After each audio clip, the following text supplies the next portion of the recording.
जय हिंद साथियों, मैं हूं मनीष चटोर। स्वागत है हमारे यूट्यूब चैनल MR GK गुरु में। तो वेलकम। और आज क्लास स्टार्ट करते हैं हम। ये रहा पहला क्वेश्चन हमारी स्क्रीन पर। तो किस राज्य की सरकार ने गर्भवती महिलाओं के लिए लंच बॉक्स योजना स्कीम शुरू की है? यानी लंच बॉक्स स्कीम जो योजना शुरू की है वो किस राज्य सरकार ने लॉन्च की है? तो इसका सही आंसर रहेगा ऑप्शन डी, तेलंगाना सरकार ने यहाँ पर गर्भवती महिलाओं के लिए लंच बॉक्स योजना शुरू की है। चलते कुछ इंपॉर्टेंट पॉइंट पढ़ेंगे इनके बारे में। तो ये रहे कुछ इंपॉर्टेंट पॉइंट इस योजना के बारे में। इस योजना के तहत तेलंगाना सरकार गर्भवती महिलाओं के को सरकारी अस्पतालों में मुफ्त पौष्टिक भोजन दिया जाएगा उन्हें। और इस योजना में उन गांवों की महिलाओं को बहुत ज़्यादा फायदा होगा जो आर्थिक तौर पर गरीब है और पोषण भोजन का खर्चा नहीं उठा सकते। तो ये इंपॉर्टेंट पॉइंट है। चलते हैं नेक्स्ट क्वेश्चन की ओर। तो ये रहा सेकंड क्वेश्चन हमारी स्क्रीन पर। कौन सा देश अमेरिका के बाद चांद पर जो झंडा लहराने वाला दूसरा देश बन गया है? तो काफ़ी इंपॉर्टेंट बात है।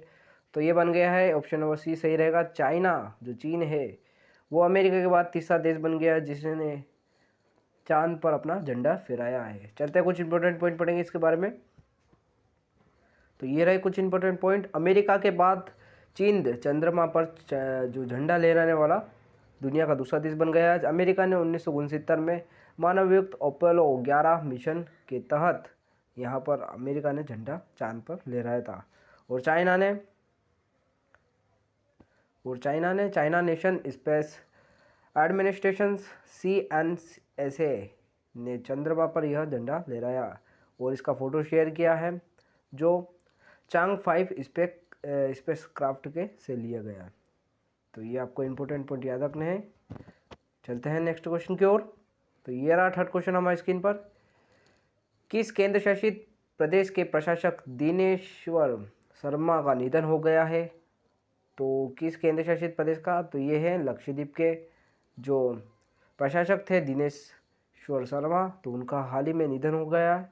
चलते कुछ इंपॉर्टेंट पॉइंट पढ़ेंगे लक्षद्वीप के बारे में। तो ये रहे कुछ इंपॉर्टेंट पॉइंट लक्षद्वीप के बारे में। लक्षद्वीप भारत का केंद्र शासित प्रदेश है। लक्षद्वीप अरब सागर में स्थित है। इसकी राजधानी कावारती है। तो ये आपको याद रखना है लक्षद्वीप के बारे में। इनके जो अभी प्रशासक थे दिनेश्वर शर्मा, उनका निधन हो गया, ये आपको याद रखना है। एग्जाम पॉइंट ऑफ व्यू के लिए काफ़ी इंपॉर्टेंट बात है। चलते हैं नेक्स्ट क्वेश्चन से। तो ये रहा चौथा क्वेश्चन हमारी स्क्रीन पर। किस भारतीय को एशियन ऑफ द ईयर 2020 से सम्मानित किया गया है? तो ये किसे सम्मानित किया है? तो सी आंसर जो रहेगा हमारा, थोड़ी सी टेक्निकल प्रॉब्लम है, तो सी आंसर सही रहेगा हमारा अदार पूनावाला। यहाँ पर इसका सही आंसर है। इन्हें अभी हाल ही में एशियन ऑफ द ईयर 2020 से सम्मानित किया गया है। इनके बारे में कुछ इंपॉर्टेंट पॉइंट पढ़ेंगे। तो ये रहे कुछ इंपॉर्टेंट पॉइंट। दुनिया के सबसे बड़ी vaccine manufacturing serum institute of the India के CEO अदार पूनावाला को एशियन ऑफ द ईयर से सम्मानित या नवाजा गया है।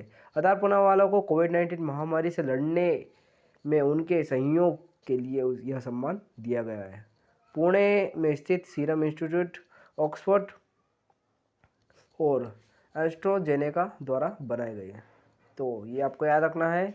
इन्हें अभी सम्मानित किया गया है एशियन ऑफ द ईयर पुरस्कार से। चलते हैं अगले क्वेश्चन से की ओर। तो ये रहा पांचवा क्वेश्चन हमारी स्क्रीन पर। इतालवी फुटबॉल क्लब नेपोली ने किस फुटबॉलर के नाम पर अपने स्टेडियम का नाम रखा है? तो नेपाली यहाँ पर जो स्टेडियम है उस क्लब ने अपने फुटबॉल स्टेडियम का नाम रखा है। तो किसके नाम पर रखा है?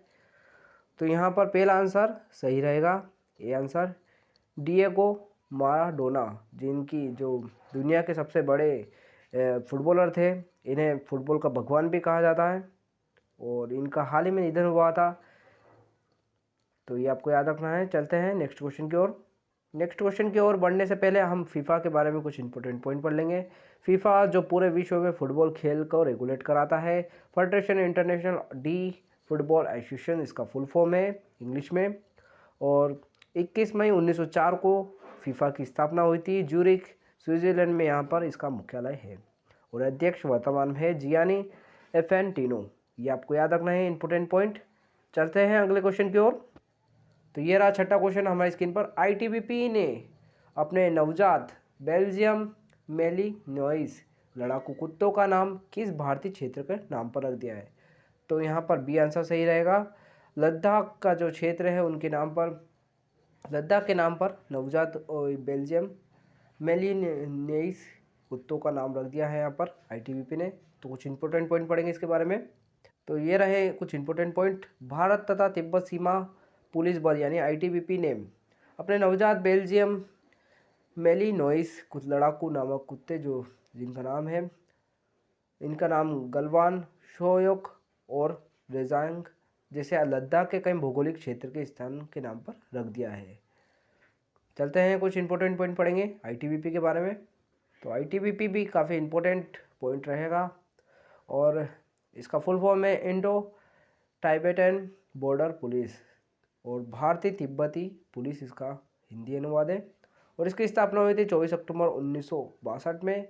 मुख्यालय नई दिल्ली में। डायरेक्टर है एसएस देसवाल और शौर्य दृष्टता कर्मनिष्ठ इसका मोटो है।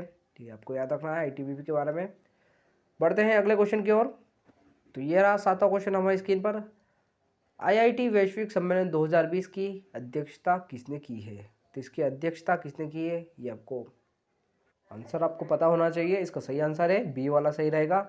नरेंद्र मोदी ने यहाँ पर आईआईटी वैश्विक सम्मेलन 2020 की अध्यक्षता की है। तो नरेंद्र मोदी इसका सही आंसर है। इंपॉर्टेंट पॉइंट पढ़ेंगे कुछ तथ्य यहाँ। तो इंपॉर्टेंट पॉइंट यही है कि आईआईटी की जो स्थापना हुई थी उस किसने करी थी? तो देश के पहले जो यहाँ पर शिक्षा मंत्री थे मौलाना फजील, तो उन्होंने यहाँ पर इसकी स्थापना की थी। तो पहला आईआईटी कौन सा था? तो पहला आईआईटी जो बना था भारत में वो खड़गपुर में बना था। खड़गपुर कहाँ पर है? तो खड़गपुर पश्चिम बंगाल में स्थित है। ये आपको याद रखना है इंपॉर्टेंट पॉइंट। चलते हैं आठवें क्वेश्चन की ओर। तो ये रहा आठवां क्वेश्चन हमारी स्क्रीन पर। भारत की पहली प्राइवेट सैटेलाइट कंपनी यानी पिक्सल ने अपना पहला सैटेलाइट लॉन्च करने के लिए किसके साथ समझौता किया है? तो उन्होंने यहाँ पर बी आंसर सही रहेगा NSIL के साथ समझौता किया है पिक्सल ने। भारत की पहली प्राइवेट जो कंपनी है सैटेलाइट कंपनी है। तो ये आपको याद रखना है। चलते हैं कुछ इंपॉर्टेंट पॉइंट पढ़ेंगे इसके बारे में। तो ये रहे कुछ इंपॉर्टेंट पॉइंट। तो पिक्सल भारत की जो कंपनी है बेंगलुरु की प्राइवेट सैटेलाइट कंपनी है। तो बेंगलुरु में है यहाँ पर इसका। चलते हैं NSIL के बारे में पढ़ेंगे। तो NSIL का फुल फॉर्म है न्यू स्पेस इंडिया लिमिटेड और इसकी स्थापना हुई थी 6 मार्च 2019 को। और इसका मुख्यालय बेंगलुरु कर्नाटक में है और अध्यक्ष है जी नारायण। तो ये आपको याद रखना है, जी नारायण इसके अध्यक्ष है। चलते हैं 9वें क्वेश्चन की ओर। तो ये रहा 9वां क्वेश्चन हमारी स्क्रीन पर। The hero to code lesson written for life well lived पुस्तक लॉन्च हुई है। तो इस पुस्तक के लेखक कौन है? तो इसका सही आंसर है, तो इसका आंसर ए वाला आंसर सही रहेगा। विलियम एच मैकरेवेल यहाँ पर इसके जो लेखक हैं, राइटर है। ये आपको याद रखना है। और चलते हैं 10वें क्वेश्चन की ओर। ये रहा 10वां क्वेश्चन हमारी स्क्रीन पर। किस देश ने डिजिटल करेंसी युआन का प्रयोग कामयाब रहा? तो किस देश की? तो यहाँ पर चाइना सही आंसर रहेगा, डी आंसर। तो चाइना ने अपनी एक डिजिटल करेंसी युआन का प्रयोग किया था तो प्रयोग कामयाब रहा है। ऐसे काफ़ी डिजिटाइजेशन जो चाइना में फैलेगा, पहले ही डिजिटल बना हुआ है चाइना, फिर भी चाइना अपनी करेंसी को डिजिटल बनाना चाहता है तो उसका प्रयोग कामयाब रहा है। बढ़ते हैं अगले क्वेश्चन की ओर। तो ये रहा 11वां क्वेश्चन हमारी स्क्रीन पर। किस राज्य सरकार ने नो हेलमेट नो फ्यूल अभियान की शुरुआत की है? तो पश्चिम बंगाल, यहाँ पर भी आंसर सही रहेगा। इनकी राज्य सरकार ने यहाँ पर नो हेलमेट नो फ्लू नामक यहाँ पर ये योजना शुरू की है। ये दुर्घटना को जो बढ़ती हुई दुर्घटनाएं, सड़क दुर्घटना होती रहती है। रोज़ देश में करीब 3,20,000 लोग सड़क दुर्घटना से मारे जाते हैं। तो उसी को देखते हुए पश्चिम बंगाल ने अपने यहाँ पर नो हेलमेट नो फ्यूल की यहाँ पर स्कीम लॉन्च की है। तो ये आपको याद रखना है, इंपॉर्टेंट पॉइंट है। बढ़ते हैं अगले क्वेश्चन की ओर। तो ये रहा 12वां क्वेश्चन हमारी स्क्रीन पर। 6 घंटे में सबसे अधिक चलकर किस खिलाड़ी ने अपने नाम एशियन रिकॉर्ड एकेडमी में दर्ज कराया है? तो बी आंसर सही रहेगा। जवाहर कार्तिकेयन ने यहाँ पर तमिलनाडु के कोयम्बटूर, यहाँ पर कोयम्बटूर के रहने वाले हैं। इन्होंने 6 घंटे में सबसे ज़्यादा चलकर अपना जो रिकॉर्ड बनाया है, उन्होंने एशियन रिकॉर्ड एकेडमी में अपना यह रिकॉर्ड दर्ज कराया है। तो ये भारत के हैं। चलते हैं अगले क्वेश्चन की ओर। ये रहा 13 क्वेश्चन हमारी स्क्रीन पर। किस देश ने नियोन सिटी प्रोजेक्ट बनाया जाएगा? तो किस देश में बनाया जाएगा? तो यहाँ पर नियोन सिटी प्रोजेक्ट सऊदी अरब में पास हुआ है। डी आंसर सही रहेगा, सऊदी अरब, जहाँ पर नियोन सिटी प्रोजेक्ट बनाया जाएगा। इंपॉर्टेंट पॉइंट यही है कि सऊदी अरब की जो राजधानी है वो रियाद है, और रियाल यहाँ की जो करेंसी का नाम है, और यहाँ के प्रधानमंत्री का नाम है शाह सलमान। तो ये आपको याद रखना है, शाह सलमान यहाँ के प्रधानमंत्री पीएम है। चलते हैं अगले क्वेश्चन की ओर। ये रहा 14 क्वेश्चन हमारी स्क्रीन पर। कौन सी भारतीय कंपनी बिग बास्केट की 80% हिस्सेदारी यानी 1.3 बिलियन डॉलर में खरीदी? तो कौन सी भारतीय कंपनी? सी आंसर सही है, टाटा कंपनी यहाँ पर इन्होंने डिसाइड किया है कि बिग बास्केट कंपनी की 80% हिस्सेदारी ये खरीद रहे हैं, यानी करीब 1.3 बिलियन यानी 9.57 हज़ार करोड़ का यहाँ पर ये समझौता हुआ है। तो यहाँ पर 80% हिस्सेदारी ये खरीद लेगा, और भारत की सबसे बड़ी कंपनियों में नाम आता है बिग बास्केट का, तो टाटा उसकी 80% हिस्सेदारी खरीदेगा। ऑनलाइन कंपनी है बिग बास्केट। बढ़ते हैं अगले क्वेश्चन की ओर। ये रहा 15वां क्वेश्चन हमारी स्क्रीन पर। People for the ethic treatment of the animals, जो यहाँ पर PETA यानी पेटा ने किस भारतीय अभिनेता को पर्सनल ऑफ द ईयर 2000 पुरस्कार दिया है? तो जॉन अब्राहम को यहाँ पर इन्होंने दिया है। यह एक पशु प्रेमी संस्था है जिन्होंने जॉन अब्राहम को अपने जो पशु प्रेमी के जो यहाँ पर सराहना करते हैं, उस कारण इन्हें यहाँ पर इस पुरस्कार पर्सनल ऑफ द ईयर 2020 के लिए सम्मानित किया है जॉन अब्राहम को। तो ये आपको याद रखना है, पीटा ने जॉन अब्राहम को पर्सनल ऑफ द ईयर 2020 से सम्मानित किया है। तो आज की करंट अफेयर क्लास यही समाप्त होती है।